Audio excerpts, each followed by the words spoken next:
I definitely advise anyone doing music or anything creative to tap into what you want from what you're doing and what the end goal is, or the short-term goal and then the long-term goal is, and then actively channel your energy into achieving that, rather than flitting around and kind of doing what's current just to stay current, to get yourself out there, because people's attention span is literally like this.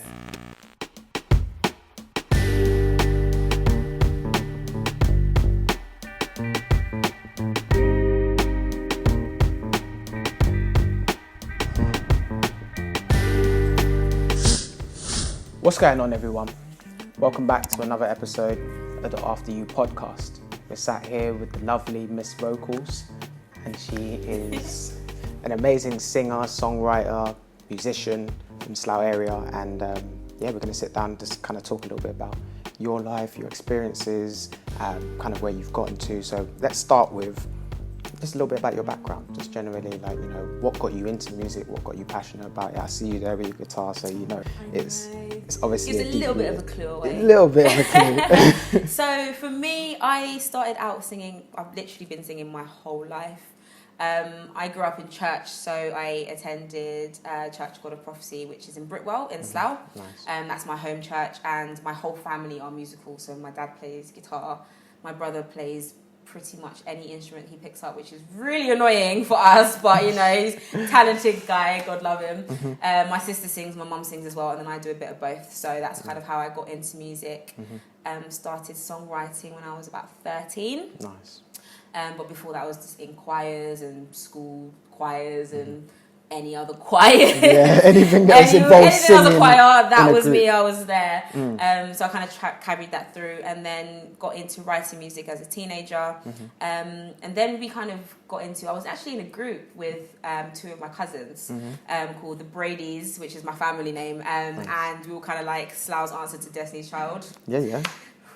No, I'm joking. We had some hits. We had some bangers. Do your thing. We did have some bangers. Shout it out. But yeah, and that we kind of got together through the youth services that were available in Slough. So we started out at Haymore Youth Centre in Burnham. Yeah, I know that. That was my home. Literally there, like 3 times a week after school, whenever there were sessions on, we'd be in the studio songwriting. We did a few gigs and performances, competitions. And then I went to uni, and it kind of died down a little bit, as you do when you're studies and you get into the world of work. Yep. But I've always done live gigs because people knew that I wrote music. So because the Slough community is quite close, when I performed at one event or family knew, they'd ask me to perform, and it kind of transpired from there. So I was always doing live gigs, and then finally this year, when everyone's always asking, where can I find your music? And I didn't have anywhere that I could direct people to. So now I'm on Spotify and iTunes and all of that jazz, and I released 2 singles this year, that's even amazing. Amidst the COVID madness. Congrats, that's amazing. Yeah, and I'm really, really proud. Monique, Miss Vocalz on socials, and then we're working towards the future now. So that's fantastic. I mean, what's really cool is, so like, I'm getting to a stage where I'm starting to discover creatives more and more now because my experience was going back and forth and traveling and things like that. So I've only started to figure out like who people are and like where they are, because I wasn't in the community. So I'm coming back and people are like, oh, I've been doing this and this person does that. So, you know, like, I think it's really cool to see that, like, at this age now where I'm at, I'm starting to realise that dance, music and poetry are really, really big in the Slough area. So like there's so much, it goes deep. There are a lot of poets, and there are a lot of platforms that have been created recently since the youth services and things got shut down from when 2009, like something like that. Back, it was a good like 10-12 years ago, wasn't it? And it was kind of like a lifeline that was lost. Thankfully we kind of got into the later ends of the teens by that point, but the younger people coming up didn't have that we had.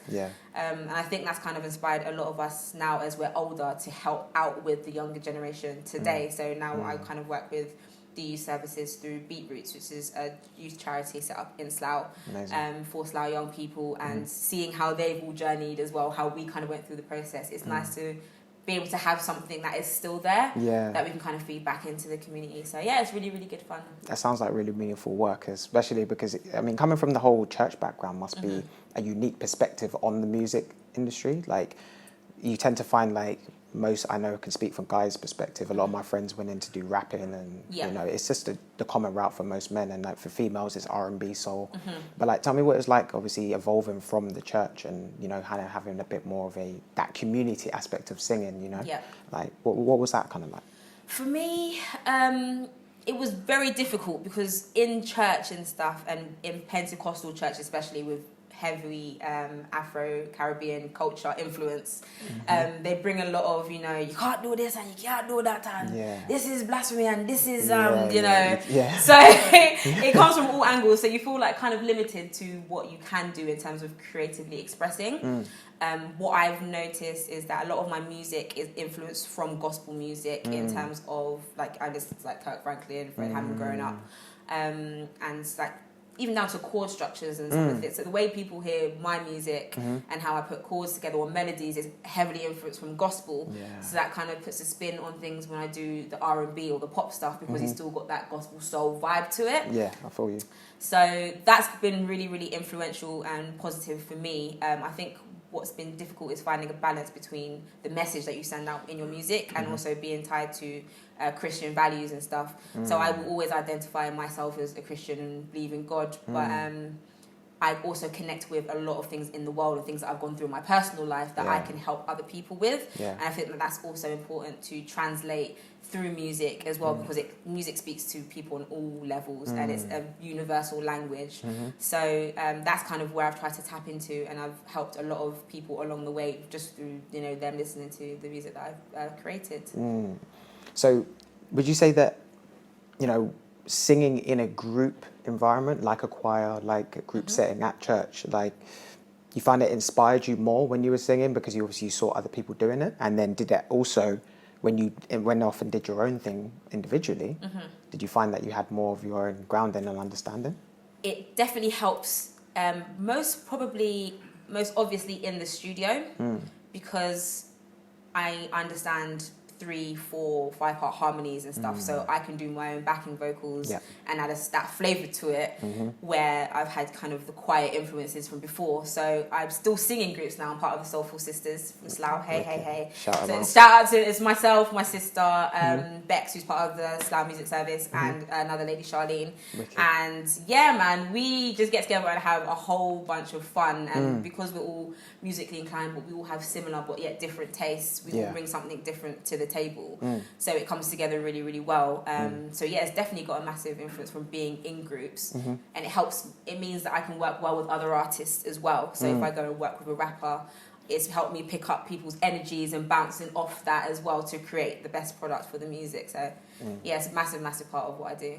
That's amazing. I mean, like, tell me a bit more about the Soulful Sisters, because that sounds like you guys are obviously, because you have the background and understanding how to work in group settings, you find that has become more meaningful when you're doing with the sisters, like with the Soulful Sisters? Yeah, because we all know each other as well. So working with my sister is great because we have a very similar tone, and now as I've gotten older, we can say and sing the same thing at the same time without prompting from each other, so we've kind of bounced off really well. But yeah, we've been together for probably about a year or so. And yeah, we've done a couple of performances at a couple of local events in Slough. And the last one we did was a little Christmas community show at home Slough on the High Street. Wicked. And we did an arrangement of Silent Night, which was bad. We do say so myself. Like, it was bad. And yeah, it was just nice to just do something positive and get out of the house and, you know, celebrate the season and things like that. So hopefully we get to do a lot more gigs. We've got big plans for the future, post-COVID, and when we're actually allowed to go out into the world again. But you never know, it might be the future of technology from now on, so we'll see how we can use it to our advantage. I was actually going to ask that exactly. I was going to say that you find now, obviously because the lockdown has happened and everyone is forced to just be online, do you find that everyone is going to start to find unique ways, especially musicians, to kind of get their content out? Because you can still do things like recording, film sessions, podcasts and different things like that. So the whole world has definitely developed an online community. There's growth in Facebook, Instagram, a lot of people doing lives, like one of my favourite artists, Tori Kelly.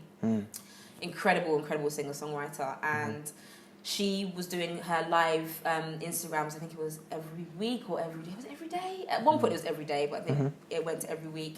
And she was doing live on Instagram, so she's doing a mixture of her own songs and covers, and literally you'd have thousands of people watching at once because they knew who she was, and even people who were just upcoming on the smaller scale would do the same thing. And I even did that myself. I pioneered something called the Corona Concert.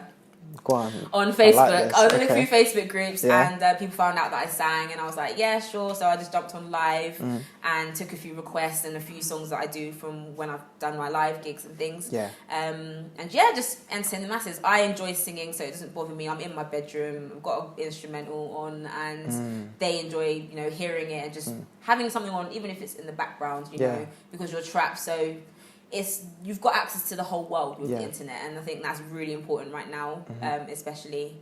So there's lots to discover. So let's flip a little bit. I don't want to take it too much on a negative, because I know things like, I do want to highlight the importance of things like mental health and the struggles throughout that people have maybe dealt with throughout the lockdown. But I like to think that art is almost like therapy for a lot of people, and I think music, probably the most of the art forms, is most therapeutic, because, you know, it touches on all those different senses, isn't it? It's like sound, touch, emotions. Like you can almost feel and smell and taste everything. The emotions are all open. So I'd say, you know, do you find that you've been able to understand it more in terms of, you know, rationalizing what music means to you? And do you find that people will be able to find therapy in music? Definitely. For me personally, like, for my mental health has taken a proper nosedive just because I've had so many knockbacks and things. It's been really, really tough, especially in the first few months. And what I found was helpful was like the workshops that we do with Beatroots and stuff like that online. Even if you couldn't be bothered to get yourself out of bed, just being in the environment where people are actively creating, whether it's free writing and you're literally just writing what comes to your mind, which is a new technique that we've all kind of picked up on. I like that. And if you're feeling like any writers out there, if you're feeling that you've got writer's block or anything, literally just free write, look out the window, what do you see, and write it down and just keep going from what you've written. And we found that's a really good tool to kind of tap into your creativity. But we jump onto session, and by the end of it you feel completely elated and then motivated to go and write something else. So I've written quite a few songs over the lockdown period, one of which I'm recording next week actually. Finally. Wicked. So I'll give you a little snippet of it later. But that's one of my now favourite songs, but it came from such a low place of emotion, and that's kind of where a lot of the best music comes from. Like, you know, the broken artists and things, and you can't kind of put a value on that knowledge and what goes on in someone's head and how they translate that into music. And I think that's what's really beautiful, because whilst it's in your own head, a lot of people can relate to it. So when you hear something and word of mouth, you pass things on and everyone gets to share it, and then we're all kind of going through the same thing in our own different spaces, but we kind of feel connected through it. So that's been what like music's done a lot for me over that period. So maybe let's flip on to advice, because I know that you have a very well-rounded way of doing things in terms of your music, you know, because you understand how to play instruments, and then obviously the vocals, the harmonies. You obviously have that understanding that's very rich and ingrained in music itself. So like, what advice would you give to like up and coming female artists, particularly, that are trying to, you know, discover, find themselves and compete in this world of social media, feeling like you need clicks and you need to get, if the numbers ain't right, you ain't doing it, you know? So what would you say? It's really funny that you mentioned that, because I had a conversation with another artist friend of mine today, and he sent me a track from a girl that he knows that he might want to work with, and she's a young singer, about 20, so she's just starting out.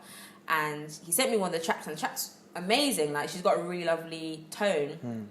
But what I think I'm finding a lot with young artists today is that they're imitating a lot of what they hear on the radio. And it just depends on what you want from your craft. So I definitely advise anyone doing music or anything creative to tap into what you want from what you're doing and what the end goal is, or the short-term goal, and then the long-term goal is, and then actively channel your energy into achieving that, rather than flitting around and kind of doing what's current just to stay current, to get yourself out there, because people's attention span is literally like this.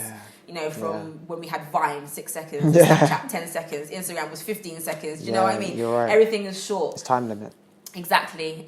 So it fades very quickly, and if you want to be memorable, there'll always be people out there who like what you do. So I think you just be true to yourself, and the right people will gravitate towards you, and then you don't have to kind of sell out on your art or anything like that. So that's kind of the advice I would do. I think it took me a long time to find my stance in the industry, because I never really wanted to be a singer. It was always my outlet. And I never wanted to be forced to write music, because then it would become a chore, and then I'm forcing my art rather than things happening naturally.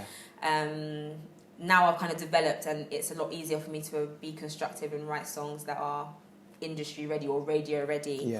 Like my latest release is more the pop R&B side rather than the neo soul, which is a little bit more underground, or a little bit more background than what's on the radio today. So definitely find out who you are and just stay true to that. Definitely stay true to that. People will gravitate towards you, and there'll be someone out there who digs what you're doing. I think that's a great point. Especially there will be someone out there. I think there's some emphasis on the someone. I think because now because like you just mentioned, it's so click fast, so click ready. I think it's important to value just the individual person, you know, individual interactions you have with people. So like, one thing I did want to ask you, how do you find that playing an instrument relates to you being an artist? Do you find that they're almost two separate things, or do you believe that they come together and they make who you are as Miss Vocalz? I think that it kind of works together, because when I first started writing music, my first song, Open Door, which if you know of me in Slough, you will know this song.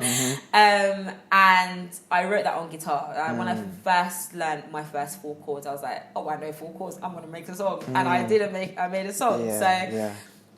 People have known me to play because I didn't have access to musicians like that outside of church. So I just learned what I did from my dad or my brother, and kind of tried to do it in my own way, because if I couldn't go studio, or I didn't get a mix back, or I wasn't feeling it, then I could perform my songs live, and I still get the right energy from that. So people know me as a singer-songwriter with my guitar. Now I've just gotten lazy, I'm not gonna lie. I'm just lazy now, because I feel like I perform better when I don't play. But that's just simply because I don't necessarily tap into my guitar playing, the theory side of things and stuff like that. I find the chords, I play by ear, which is really naughty. If you play an instrument, you should always read the music.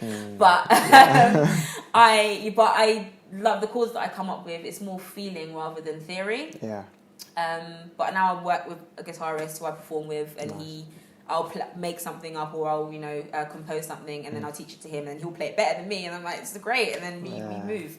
So that's wicked. It's kind of like there's 2 sides to me, but everyone knows that I'm a musician as well.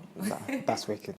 Okay, so let's talk projects. Current, upcoming, anything that you worked on that's interesting, you want people to know about, anything you've got coming that you you need to know? So I have an EP that is finished on paper. I've been talking about this EP for about 4 years, and the reason it's taking so long to come to this point is because I'm not putting out anything that I'm not 100% happy with, and if I'm happy with it, then the energy translates to music, and everyone else will naturally be happy with it. But it is coming, I promise you that. It was meant to be this year, obviously it didn't happen because of the pandemic. What can we do? So I've recently signed a new management. Shout out to the vocal networking team. Hey.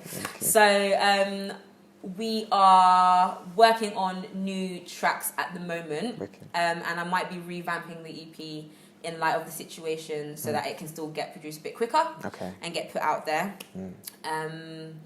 My latest single, Dose, is doing really well. It's more of a summer banger. Obviously it's coming into winter now, so I have to come on, and you might hear a Christmas song from me, you never know. That would be, yeah. Why not? Do you know what I mean? You've got that choir background, like that would be a nice air to, you know, get that history that you come from. Yes, yeah. So I've never done a Christmas song before, so it's a first for me. So hopefully it all comes together, and then you'll hear that obviously around December time.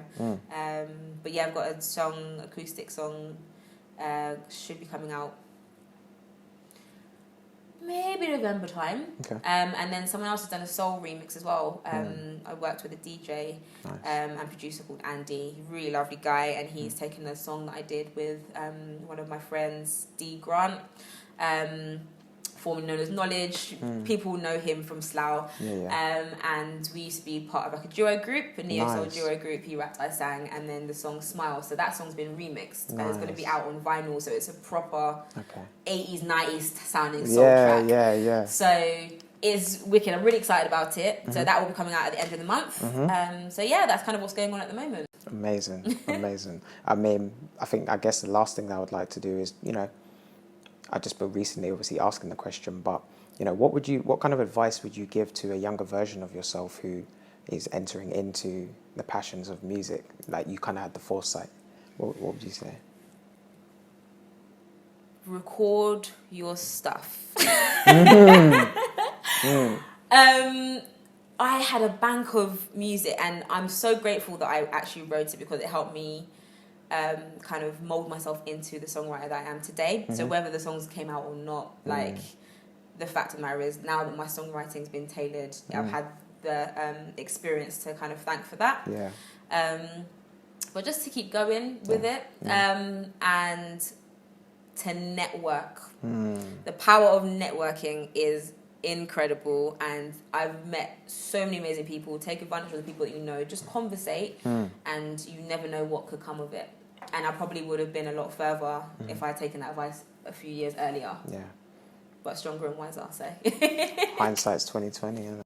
Exactly. But no, I mean, I really do appreciate you coming and spending some time telling the people about who you are, and I think it's, you know, it's important for us to showcase who we are. You know what I mean? 100%. Represent ourselves, shout that voice, like you said. Like, it's not sit quietly anymore. I think we should just promote that amazingness. You know, so guys, I would like to thank you for locking in. I'm actually going to be stepping off, but leaving this lovely lady to leave you with a little something very special. So enjoy that. Let me reach over. So this is Diary of a Broken Heart, and this is a song that I wrote over lockdown. But yeah, I'll just give you a little snippet of it. Don't want to spoil it too much for you.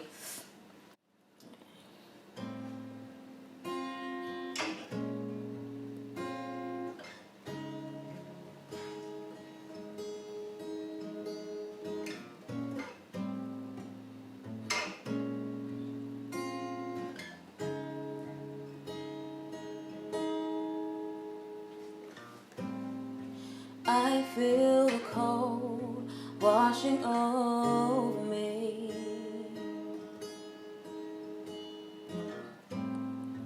Ice in my veins, fire in my heart. How can you feel if something is empty? How did I lose right from the start? So can you take this feeling away from me? 'Cause I don't wanna feel it, but it's overwhelming me. They always say to focus on me, but I'm focused on loving you.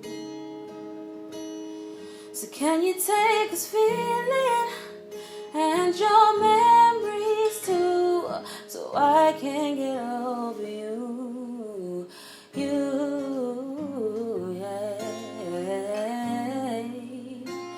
Ooh.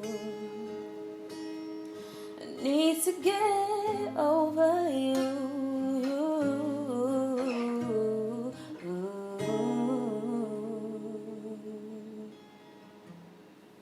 Yeah.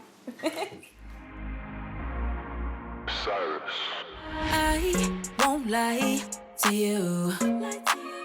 Even though it's been a while, I just figured we could try to reconnect. It's true, but you got something that I like. We cuss, we kiss, we fight.